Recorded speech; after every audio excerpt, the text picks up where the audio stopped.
man applied red lipstick, painted on blue eyeshadow, whitened his face, and added a beauty mark. Then he put on an aristocratic wig. His makeup was complete. The man was the prince of the castle. He had invited countless beautiful women to dance with him. Suddenly, the door was blown open by a fierce wind, and an old woman entered. She begged the prince to let her take shelter from the storm.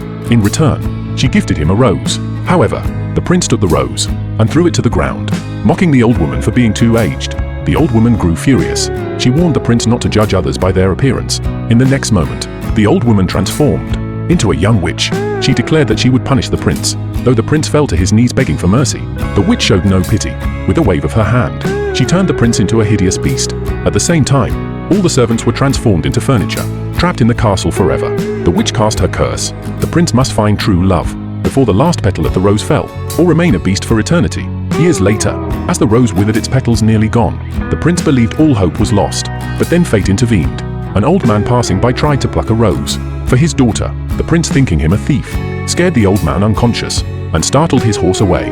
When the old man's daughter Belle saw the horse return alone, she rode it back to the castle.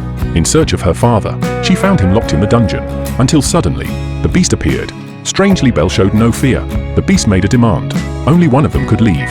Without hesitation, Belle sacrificed herself, pushing her father to freedom. The beast took the old man away. That night, the enchanted candlestick and clock opened Belle's door. They led her to the beast's chambers. Bored, Belle picked up Romeo and Juliet and began to read aloud. To her surprise, the beast woke up and recited the next line perfectly. Belle was astonished. The beast was educated. Later, he took her to the castle's grand library and gifted her the entire collection. As days passed, their bond deepened. The beast realized he had fallen in love, so he set Belle free, allowing her to return to her father. Heartbroken, the beast stood alone on the castle walls. Then, a gunshot. A man had ambushed the beast. The beast fell from the tower, but barely clung to the edge, pulling himself back up. He fought Gaston off and refused to kill him. Just then Belle returned. She too had realized her love for him, but Gaston fired again. This time he lost his footing and plunged to his doom. Belle cradled the dying beast in her arms. At that moment, the last petal fell. The enchanted servants despaired.